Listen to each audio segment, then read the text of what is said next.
আসসালামু আলাইকুম, কেমন আছেন সবাই? আশা করি সবাই অনেক অনেক ভালো আছেন। আমিও অনেক ভালো আছি। রাসেল ভাই, আজকে আমি বলতে যাচ্ছি রাজবাড়িতে গিয়ে আমার বাইকের মাস্টার সার্ভিসের ভয়াবহ অভিজ্ঞতা। প্রিয় রাসেল ভাই, শুরু করার আগে বলে নিতে চাই এটা আমার চ্যানেলের প্রথম ব্লগ ভিডিও এবং কি এটা আমার জীবনের প্রথম ব্লগ ভিডিও, তাই আমি খুব নার্ভাস। রাসেল ভাই, যারা ফেসবুক থেকে ভিডিও দেখছেন তারা লাইক এবং ফলো দিয়ে দ্য ইনোসেন্ট বাইকার পেজের ফ্যামিলি মেম্বার হয়ে যায়, এবং যারা ইউটিউব থেকে আমার ভিডিও দেখছেন তারা সাবস্ক্রাইব করে the innocent biker family member হয়ে যান। বিশ্বাস করেন রাসেল ভাই, দিনটি ছিল 2001 সালের 13তম মাসের 33 নম্বর দিন, আর ওই দিনে ছিল রিফাত ভাই অনেক হাসি খুশি। তখনই ভাতিজা লিমনে বললো, চলো আমরা কোথাও থেকে ঘুরে আসি। এই ভাবা এই কাজ, তখনই আমরা ঘোরার জন্য বের হয়ে বললাম। আর তখনই রাসেল ভাই, বিশ্বাস করেন, আমাদের গাড়ির সামনে দিয়ে অন্য গ্রহের মহিলা নামক প্রাণী দৌড় দেয়। আর তার কিছুক্ষণ পর ওই মহিলা নামক প্রাণী আমাদের গাড়ির সামনে দিয়ে দৌড় দেওয়ার কারণে আমাদের বাইক নষ্ট হয়ে যায়। তখনই মনে হলো আমার বাইকের মাস্টার সার্ভিস দেওয়ার প্রয়োজন। রাসেল ভাই বাবা, এই কাজ আবার আমরা রওনা দিলাম রাসেল ভাই রাজবাড়ির উদ্দেশ্যে। কালিয়াকান্দি থেকে বহরপুর বাজার, বাণীবাগ বাজার এবং মাটিপাড়া বাজার পার করে রাসেল ভাই চলে আসলো আমরা রাজবাড়ির নতুন বাজারে।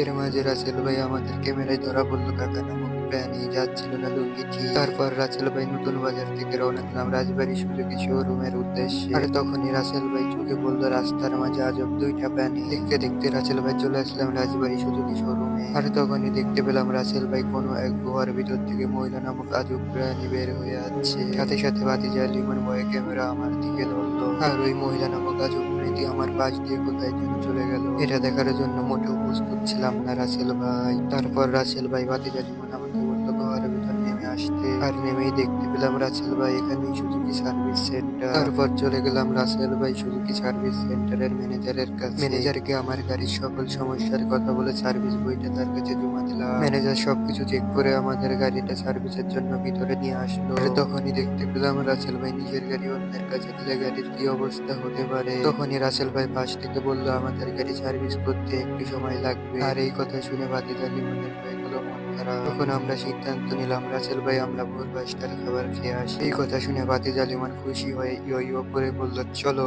তারপর চলে গেলাম দুজনে ভালো বিরিয়ানি হাউসে। এসে দিলাম কাচ্চি বিরিয়ানি অর্ডার। বিরিয়ানি পেয়ে ভাতিজা আমার মহা খুশি, হাত না ধুয়েই শুরু করে দিল খাওয়া। খাওয়া শেষে চলে আসলাম আবার শোরুম। এসে দেখি আমার গাড়ি উঠিয়ে নিয়েছে সার্ভিসিং এর ভাই এক এক করে শুরু করে দিল আমার গাড়ির সকল জামা কাপড় খোলা। এরপর রাসেল ভাই, বিশ্বাস করেন, দেখালো ভাইটি আজব এক খেলা। আমার গাড়ির কার্বোনেটর পিস্টন নাকি 20,000 কিলোমিটার চলার পরে এখনো নতুন। আমি তো খুশিতে দেখতে লাগলাম তার কার্বোনেটর পরিষ্কার করা।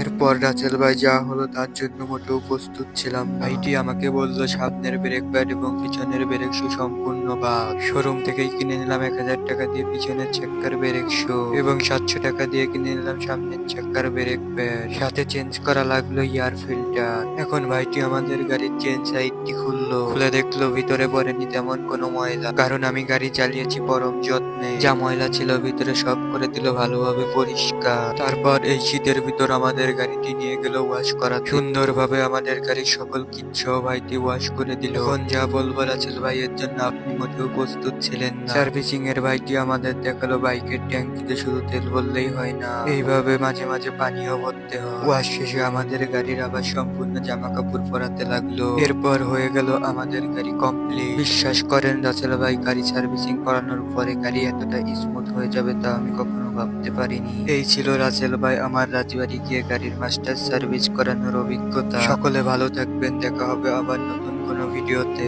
এবং ভিডিওটি কেমন হয়েছে তা কমেন্টে বলে যাবে। যারা নতুন দেখছেন ভালো লাগলে আমাদের দ্য ইনোসেন্ট বাইকার চ্যানেলের পাশে থাকবে। আল্লাহ হাফেজ।